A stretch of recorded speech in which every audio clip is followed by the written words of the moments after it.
म्हणजे राम कोल्हापूरकरांचा नमस्कार. दादा गळीत हंगाम चालू आहे. मला ओसाई टोऱ्याला दिसायला लागले. शेतकऱ्याला लावण पण करायला लागते. अहो शेतकऱ्याने जर भात काढले तर यानंतर लावण असते बघा. साली वेगळी असते ही लावण वेगळी आहे. आमच्या दुकानात होतो दुकानाच्या पाठीमुळे लावण चालू होती. पी पोरं म्हणाल जरा शूटिंगला या की लावून या म्हणल्यावर नाही तर कसं म्हणायचं चला की जाऊ म्हणाल काय अडचण आहे. उसाला लागतोय आणि असा वात्रा लागतोय बघा. जे वरती ठेवा लागतोय तर पाटण पाणी असं येते बघा. पाट्या पाण्यातच बरोबर कांड्या खावत जायचो. ही कुठली लावण आहे?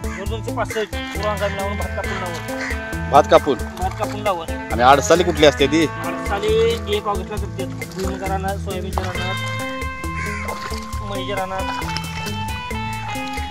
शेतकरी नाही ती कायम मध्ये असतात. शेतकरी सारखा सुखी प्राणी कोण नाही. शेतकऱ्याचं कष्ट जास्त असते. त्यातून आयुष्याची गोळाबेरीज करायला लागते. लावण चालू आहे बघा. होय काय? कोल्हापूर ह्या प्रकारची लावण. कोल्हापूर जिल्हा प्रसिद्ध आहे. कोल्हापूर जिल्हा करवी तालुका, करवी तालुक्यातला हसूर गावातला दगडू खऱ्याची लावण 265 खऱ्या चालू आहे. परत दगडूचा बाबा तिकडे वरडाला आवर लोक. ही कोण लोक आणल्यात? ही 2 मामाई पोरं आणल्यात पोग्यावरनं. बर. ही एखादं नाव प्रसाद, एखादं नाव गणेश. मग सुट्टी दिनं आल्यात की लावणी आता कोयताला शेती करायचं काम असते बघा लावणीचं. नंतर आपल्याला साखर काय मिळते पण आपल्या कोल्हापुरात.